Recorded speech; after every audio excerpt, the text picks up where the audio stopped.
Anything else? Yes, I would like to say there has been contact between Miranda and Chandler's mother, Chandler herself, and she has reached out to both of Chandler's siblings who younger than us and definitely younger than her, and she has been let know. Chandler had explained to her after everything that has happened. I don't want to hear anyone talking to me about what Chandler is saying. It is because not of issue. Miranda has been let know that I was misrepresented. So I do think it's interesting that she's continuing to bring up the fact that she's heard stories. Chandler has a year and a half of this, but it's within the last few months, like at the beginning of everything, Chandler reached out and was like, hey, by the way, I did make up like all of that. So I'm not going to keep disrespecting Molly and choosing to hang out with you because it wasn't fair that I treated her like that, basically.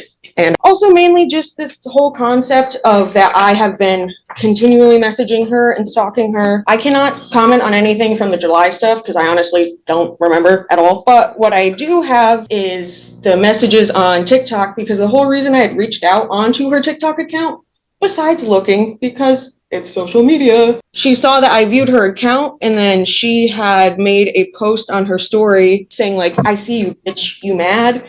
And so I replied, and I was like, oh, no, I'm not. Blah, blah, blah. And that's where you see the ones from me threatening her the first time on November 2nd. And I don't understand where she's gathering this idea that she's in danger if she's continually reaching out to me, which is shown in the first exhibit where she came to exhibits or your exhibits. My exhibits. Yeah.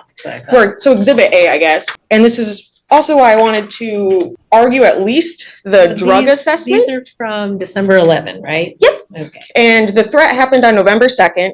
We became friends basically that day after finding out that we were both getting lied to, and she wanted all three of us to be friends. She came to pick up drugs from my place of residence, which is why I think it's funny that she's filing for a drug assessment and talking about my drinking. Court isn't going to be ordering anything like that. No matter what I do, we don't have that authority. So, but this is evidence that you've been having this.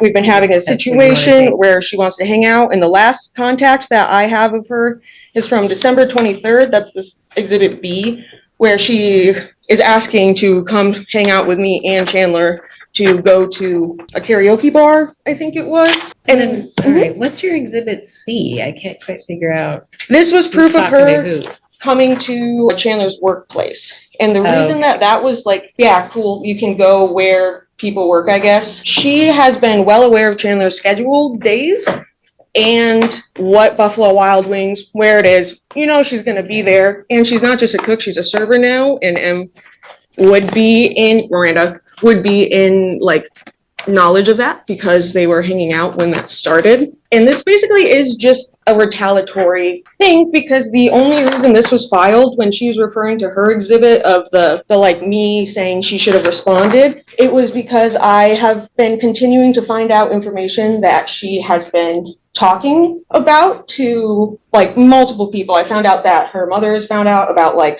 my addictions past and like homelessness and things like that.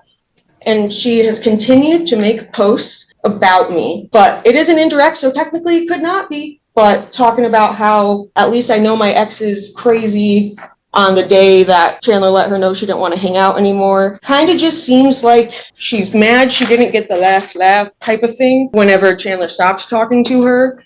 Because that's when, around that time is when she petitioned this and then went through and deleted all of the posts she had made, which kind of like shows she knows that posts aren't going to line up with actions type of thing. Yeah, it's just a little silly. All right, so your point here is that there isn't a basis to find, tell me if I'm wrong, there's not a basis to find that you're intending to commit unlawful harassment. Exactly, because I have never been asked to stop contacting her. I went through every message that I have on my phone given. I cannot talk about July. I don't have any of that. There has never been a Molly, you need to stop contacting me. I've gotten her being antagonizing on the story and then wanting to be my best friend for a while. And then once she had stopped talking to Chandler because Chandler cut it off, that was the day she also cut me off. So it's kind of like this is just silly. Basically, there's no harassment. I look at Instagram or TikTok, I apologize. It's been public up until literally 3 days ago. So it seems like she has not been putting forth the effort to make it known that I'm scaring her or making her feel paranoid or harassed. So this was just a bit silly, in my opinion. Ms. Carnes, I'm not issuing an order against. Yeah. I don't find it silly. That's up to Ms. Paris to decide how she feels about it. But there just isn't, and I have to find, is there an intent on Ms. Paris to commit unlawful harassment against you, all of her actions specifically to cause you emotional distress and actually causing it and having no lawful or legitimate purpose for it? I can't find what the law defines as unlawful harassment. So there will be the order ends. There will be no further order going forward. I think the two of you have made it clear to each other you're not real interested in having any contact. So I suggest that you go along those lines. And so that's it for today. I'll write an order that ends the matter. And that's a court file. Well, thank you so much. The two of you. Have a great day. Thank you, Your Honor. So long.